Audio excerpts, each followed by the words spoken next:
Kim Chu umay na sa pag-iingay at panggagamit ni Sian Lim. Mukhang nauumay na nga ang kapamilya actress na si Kim Chu sa kanyang ex-boyfriend na si Sian Lim dahil sa patuloy nitong pag-iingay patungkol sa kanilang nagtapos na relasyon. Matatanda ang December 2023 nang i-anunsyo ni Kim Chu na break na nga sila ni Sian Lim. At ilang buwan nga matapos ang kanilang paghihiwalay, nananatiling tahimik at tikom ang bibig ni Kim patungkol sa tunay na dahilan ng kanilang hiwalayan. Samantalang si Sian naman ay patuloy sa pagpapa-interview at walang tigil sa pagkuda patungkol sa nakaraang relationship. Na malayong malayo umano kay Kim Chu na talaga namang nakikiusap pa sa mga mag-i-interview na huwag nang pag-usapan at ungkatin pa ang breakup nila ni Sian bilang respeto na lang umano sa 12 taon nilang relasyon. Pahayag ni Kim, "Entering 2024, sabi ko talaga, I just want a fresh start, new beginning, and I don't want to dwell sa past." Nangako rin umano ang aktres sa kanyang sarili na hindi na niya babalikan pa ang nakaraan nila ni Sian kung matatanong siya ng press patungkol dito. Parang yung post ko noong December, sabi ko, "This will be the last time na pag-uusapan ko ito." Pero parang ang dami pa rin. Parang hindi naman siya mapag-uusapan kung no one's lighting the fire. Makahulog ang pahayag ng aktres. Umaasa nga ang kapamilya leading lady at TV host na sana ay tumigil na ang kanyang ex-boyfriend sa pagsasalita at pagbibigay pa ng kung ano-anong detalye sa kanilang nakaraang relasyon. "It ended. The journey was beautiful. Ayaw ko nang maging masama yung loob ko." Dito rin naging emosyonal si Kim kung saan kanyang sinabi, "Kasi paulit-ulit na lang, let's give it a rest and let's leave respect to each other."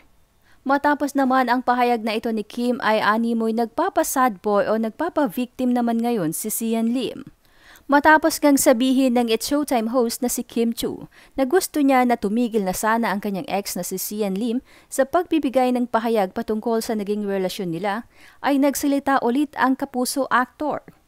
Aniya, sinabi niyang nasaktan siya sa mga maling akusasyon at kasinungalingang ibinibintang sa kanya pagkatapos ng breakup nila.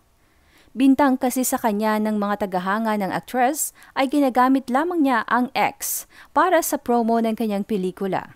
Sinabi nga nitong hindi niya deserve ang mga maling akusasyon at mga kasinungalingang ikinakalat laban sa kanya. Aniya, "It's gotten out of hand na and that's just the painful part of it." Sasabihin nila na nag-iingay si Sian because may pelikula. No. Napipilitan lang umano siyang magsalita dahil nadadamay na ang kanyang pamilya. Ngunit hindi pa rin daw ito nagustuhan ng fans dahil parati na lang daw nitong binabanggit ang ex-girlfriend sa bawat interview nito at pare-pareho lang di umano ang sinasabi niya at inakusahang meron daw itong script. Samantala, pag ang actress daw ang hinihingian ng pahayag, ay iwas na iwas itong pag-usapan ang dati nilang relasyon dahil gusto na nga niyang manatili ang respeto nila sa isa't isa. Nalilito na nga raw tuloy ang mga netizens dahil sinabi nito noon na meron na itong bagong karelasyon. Ito nga ay si Iris Lee. Pero bakit hindi na lang daw ito ang pag-usapan at hindi ang dating karelasyon?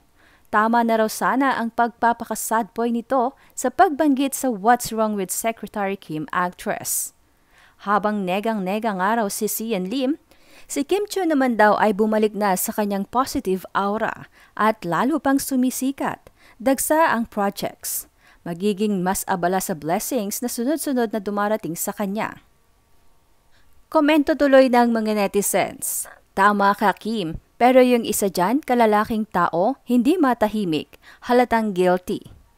Minumulto ng sarili niya kaya hindi mapakalisigay. Stop na para tahimik na both side." Tama, maingay masyado si Sian. Siya yata ang masama ang loob kahit may bago na siyang jowa. Maigi pa itong si Kim ang matured mag-isip, halatang may mabuting puso. Kaya idol kita, Kim, since your PBB days. Si Sian Lim hindi matahimik ang kaluluwa. Ang ingay niya kasi tapos nalaos na. Papansin siya sa social media para mapag-usapan. Nakakainis talaga yung mga lalaking ganyan, pa-victim.